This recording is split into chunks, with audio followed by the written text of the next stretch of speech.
Thyroid cancer is a type of cancer that develops in the thyroid gland, which is a butterfly-shaped gland located at the base of the neck. This gland plays a crucial role in regulating metabolism by producing hormones that control heart rate, blood pressure, body temperature, and weight. Thyroid cancer begins when cells in the thyroid gland undergo genetic changes or mutations. These mutations allow the cells to grow and multiply rapidly. The abnormal cells lose the ability to die, as normal cells would, and accumulate to form a tumor, which may eventually invade nearby tissues or spread to other parts of the body. There are several types of thyroid cancer, each with distinct characteristics.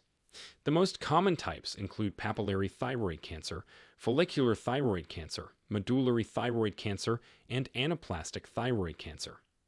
Papillary thyroid cancer is the most common, accounting for about 80% of all cases. This type originates from follicular cells and tends to grow slowly, often spreading to lymph nodes in the neck, but generally having a good prognosis. Thyroid cancer is one of the most common endocrine cancers, and its incidence has been steadily rising over the past few decades. In the United States, it is estimated that about 54,000 new cases of thyroid cancer are diagnosed each year. Women are significantly more likely to develop thyroid cancer than men, with a ratio of about 3 to 1. The majority of thyroid cancer cases are diagnosed in individuals between the ages of 30 and 60, although it can occur at any age. Causes of thyroid cancer. The causes of thyroid cancer are not fully understood, but several risk factors have been identified.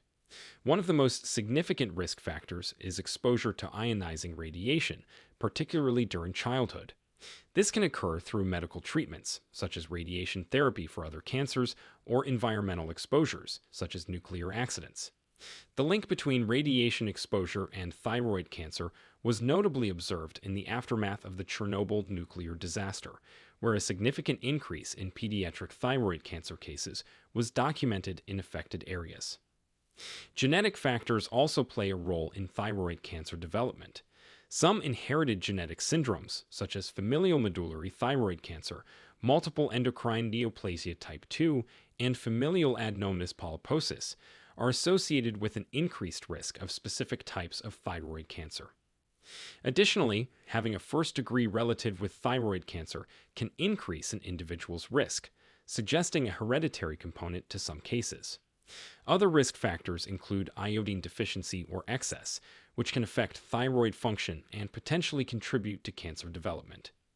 Obesity and certain benign thyroid conditions, such as goiter or thyroid nodules, have also been associated with an increased risk of thyroid cancer.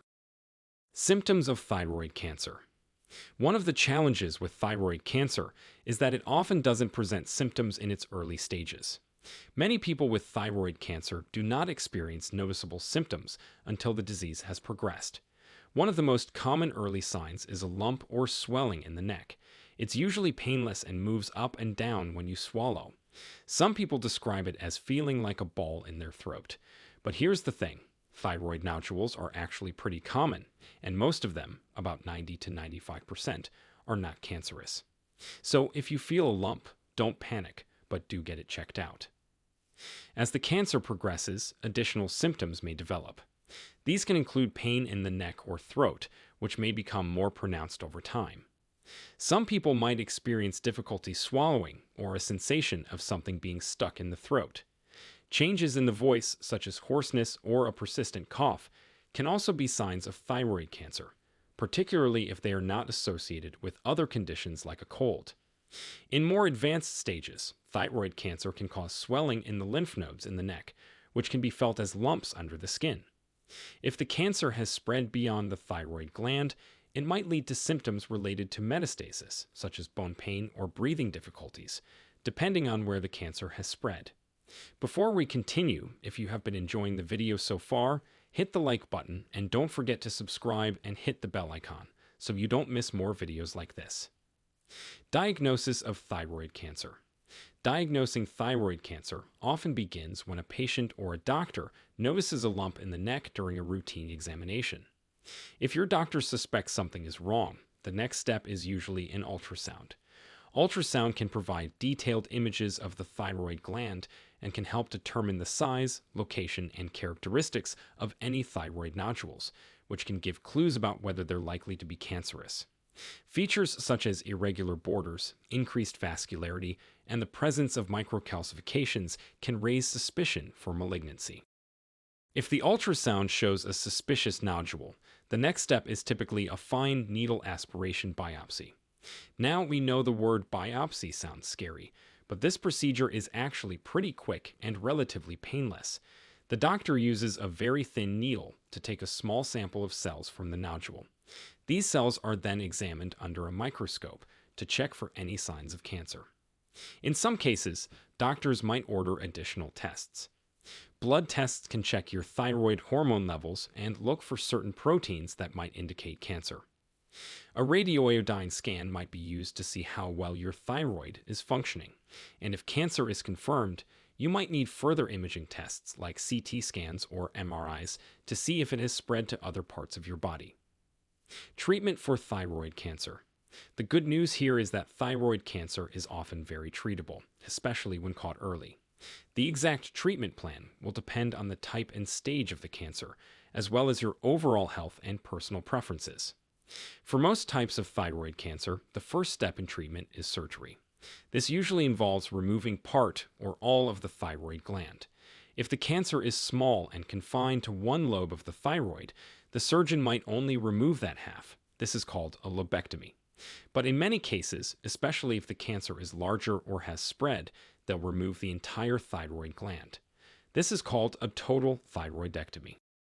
After surgery, many patients undergo radioactive iodine therapy.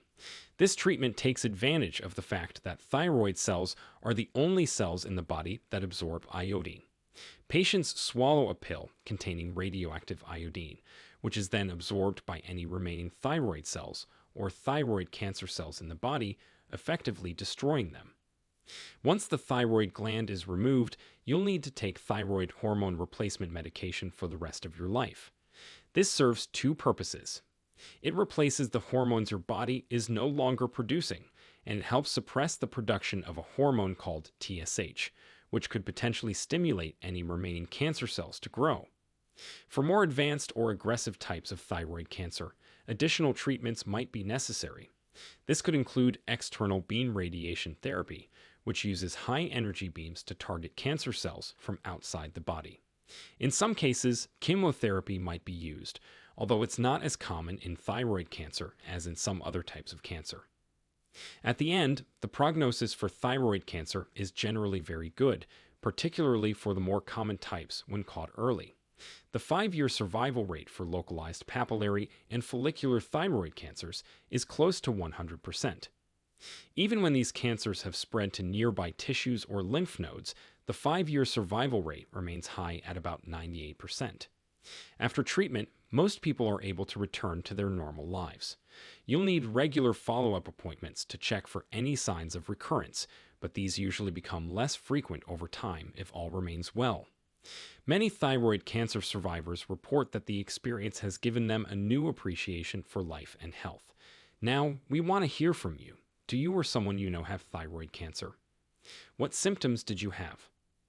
Share with us your experiences and opinions in the comments below. We love to hear them. Thanks for watching.